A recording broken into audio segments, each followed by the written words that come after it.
Let me talk about Power Rangers for a second. Let me tell y'all something. What I think Power Rangers, I would like to see them do. Diversify.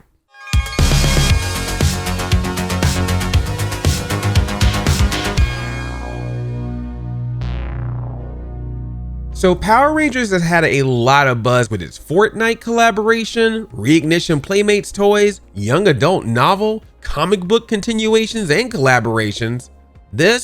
So many things. Just no new TV show or new movie. But hey, Deadline gave us an official Disney Plus series mention inside of a Transformers G.I. Joe article. So there's that. I recently had a live stream, my first time ever across 3 different platforms at the same time. Twitch, YouTube, TikTok, followed them all. So of course we got to talking about all things Power Rangers. It's rambling time. Power Rangers in Fortnite. The Fortnite thing I think was awesome. Awesome to have them in there. I think there's a lot of times we always feel like Power Rangers has to come to us. Like Power Rangers has to come to the fans, right? No, this was Power Rangers going, no, we gotta go out to them. We got to go out to these people. What do they like? They like Fortnite? Cool. We put Power Rangers in Fortnite. They like this thing? Cool. We put Power Rangers in this thing. I think sometimes to keep a franchise going, you can't expect everyone to come in. You got to go out. That was really cool. And then to make that short that they put out with it, that was awesome. If you haven't seen it, look it up. Just look up Power Rangers Fortnite trailer. It's amazing. It starts out in Fortnite, but then it comes out to a live action Power Rangers action short. It's got the explosions. It's got the theme song. It's actually shot at Vasquez Rocks, where a lot of Power Rangers fighting scenes were shot. It looks like the original show, but it's using modern style, and it's really awesome. And what I loved about that short, it had all the cheesiness that Power Rangers have without making fun of the cheesiness. Yes, Power Rangers is silly. Embrace it. Power Rangers is wacky. Embrace it. Play it real. Play it fun. Play it real. Don't act like you're too cool for school for it. Be cheesy and go with the cheese.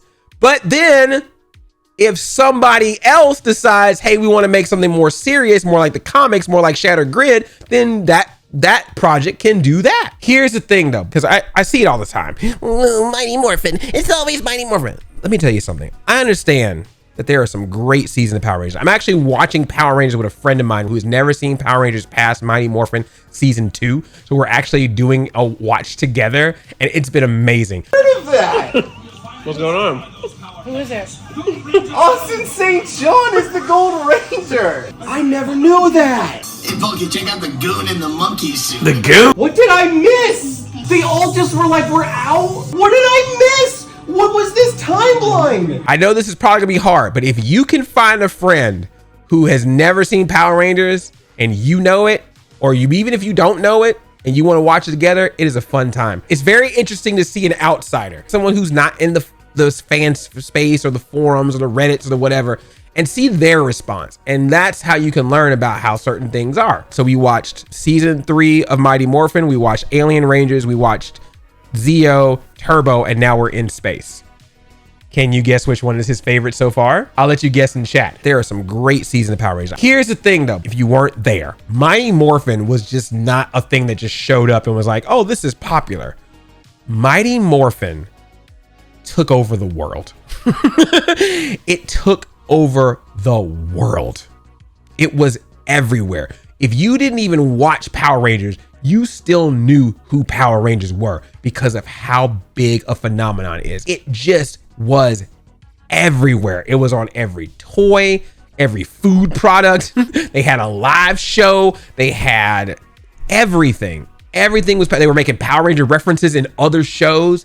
It was just so freaking huge. It was humongous.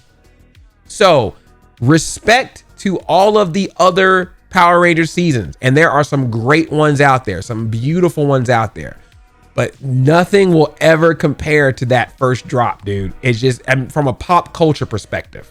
So that's why when you see Fortnite, when you see fan films, toys or comics or whatever, they're going to always talk about Mighty Morphin. Now, that being said, I do think that there is an opportunity for someone to use that energy and either use Mighty Morphin as the entry point to learn about the other Power Rangers, or This is what I think Power Rangers, I would like to see them do. Diversify. I'm gonna bring up my other favorites, Ninja Turtles. They got Mutant Mayhem, right? They got the Tales of the TMNT Mutant Mayhem universe. They're pumping that hard on movie theaters, Paramount Plus. Everyone, of course, can watch it, but they're clearly hitting a younger audience with it. Playmates toy. That's what Playmates are making toys after right now, right? But right now, you got NECA making 2012 action figures. And they've, of course, have made 80s action figures, both comic and cartoon. The 1990 movie just got re-released in theaters a couple months ago. Did huge. They had to extend it for a whole week because of how many people were going to buy tickets. That's what you got to do, man.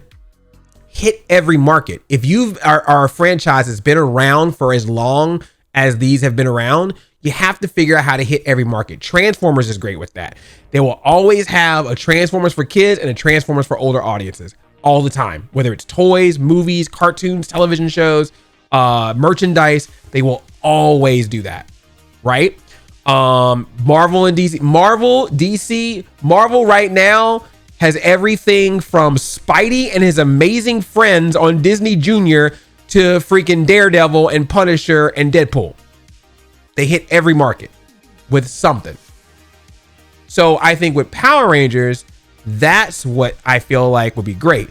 Yes, use Mighty Morphin as your entry point for the people that remember the nostalgia. If you're going to do a reboot, use that to reboot. If you're going to reboot, Mighty Morphin is the thing you should use to reboot because that's the thing most people know. So they'll know it's a new version of that.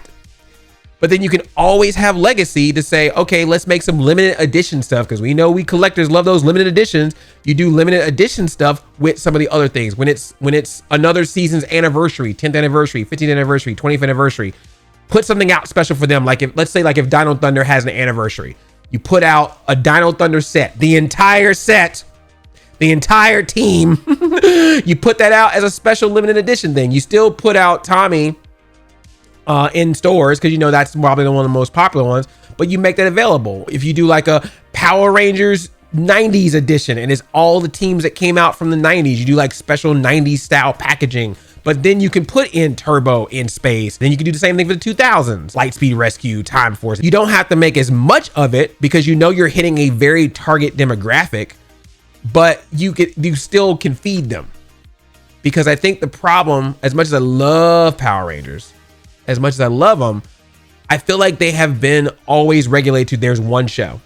There's one season, one show, and that's what we focus the most on.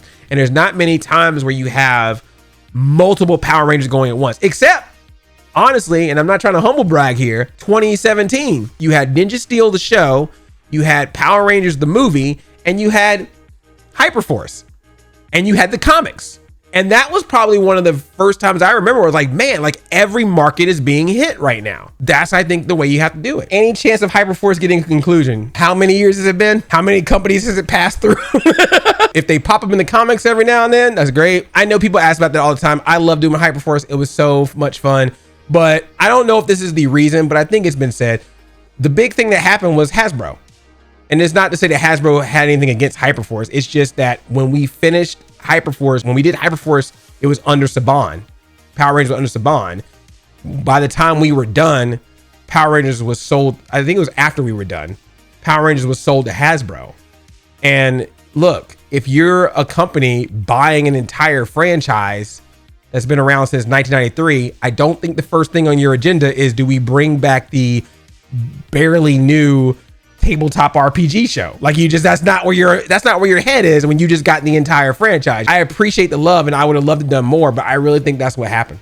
I mean, that's the way I see it, is that's, you know, I'm not saying that is what happened, but I'm just saying the way I would put it, the pieces together, that's when it makes sense to me. But they did the comics, so the comics continued Hyperforce. Hyperforce could always pop up in comics again, but I do not expect another RPG of Hyperforce anytime soon, but never say never. But I don't hold your breath. If you're still waiting on that dream, go do some other stuff, and then if it happens, then it's a nice surprise. But if you're waiting on it, I don't know, that's a good thing to do. Go read the comic though. The comic was good. Megan worked on really hard on that. She did a wonderful job. Megan also has a Mighty Morphin Power Rangers one shot for the upcoming Halloween special. comic, so check that out too. I'm open to a reboot. I'm open to a Power Ranger reboot. I'm open to a clean slate. Give me a brand. You could even name them Jason, Kimberly, Zach, Trini, Billy, Tommy. But if you're going to do something new with it, something crazy with it, go for it. Using practical effects and CG. But then still honor the legacy. That's why I wished Once and Always would have kept that going. Because that's what I thought they were going to do with Once and Always. Because Once and Always clearly established all the Power Ranger teams were out there, right? So this is what I think they should have done. This is my pitch. This is, call up Netflix. I think that they should have kept Once and Always going as a series, right? But each episode could have been that the Mighty Morphin team, which is the one we know, you know, Zach, Billy, and Trini's daughter, right? They go on adventures, meeting up with other Power Ranger teams to help them out with threats that they are having. And that would have been a way to still have Mighty Morphin that everyone knows, but then go, but now we're going to help out the team in space. We're going to go out to space. Oh, the Lightspeed Rescue needs help. Oh, we got to travel through time and help these guys. Oh, we got to, there's some mystic forces out there. I'm just making this up, you know, but you see what I'm saying? That could have been the path. But yeah, I just feel like that's what I would like to see with the franchise. So there we go. That is my Power Rangers talk for the day. There's your Black Nerd Rants. It was like, where's Black Nerd Rants? There it is. You just got it.